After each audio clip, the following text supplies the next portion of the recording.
C'est la géologie, c'est-à-dire que la géologie l'emporte toujours sur l'idéologie. Et la réalité, c'est que tous les fournisseurs de gaz à l'Europe ont passé leur pic gazier. Le plus gros fournisseur étant la Norvège, a passé son pic gazier vers 2012 et fournissait un quart du gaz à l'Europe.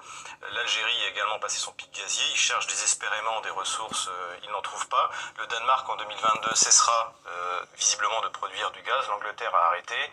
Et donc en fait, il ne reste qu'il y a que deux types de sources différentes. C'est le gaz russe, qui arrive soit par gazoduc, soit par gaz liquéfié, donc de la péninsule de Yamal, un projet dans lequel la société française Total est impliquée, et le gaz liquéfié qui arrive de plus loin, soit des États-Unis, soit du Qatar. Et donc l'idée, en fait, ce qui était vendu, moi, auquel je n'ai d'ailleurs jamais cru, c'est qu'on pourrait rebalancer l'importance du gaz russe par du gaz liquéfié américain ou par du gaz liquéfié qatari. Or, il s'avère qu'il est plus rentable pour les Américains de vendre leur gaz en Asie, ainsi que pour les Qataris.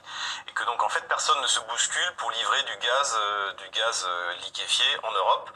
Et que finalement, en 2020, plus de la moitié du gaz qui a été vendu en Europe est du gaz russe. Et qu'à terme, on va sans doute passer à 75, voire plus. On va en parler de ça, de ce chiffre. Est-ce que vous comprenez, alors, bien sûr, dans les conséquences de ça, puisque les Américains ont renoncé aux sanctions, est-ce que vous comprenez l'attitude de l'Ukraine qui voit dans Nord Stream 2, alors une double menace, je fais rapide pour les téléspectateurs, une menace économique parce qu'il y a des droits de transit qui sont de l'ordre de 2 milliards, je crois, d'euros par an, qui vont être supprimés puisqu'on ne passe plus, le gazoduc ne passe plus par l'Ukraine, et puis une menace que je dirais plutôt politique, sécuritaire, que puisque le gaz ne passe plus par l'Ukraine, on n'a plus besoin de protéger l'Ukraine ou de faire attention à elle, et donc on peut l'envahir, et l'Ukraine vit dans cette crainte de l'envahissement de son territoire par la Russie. Alors,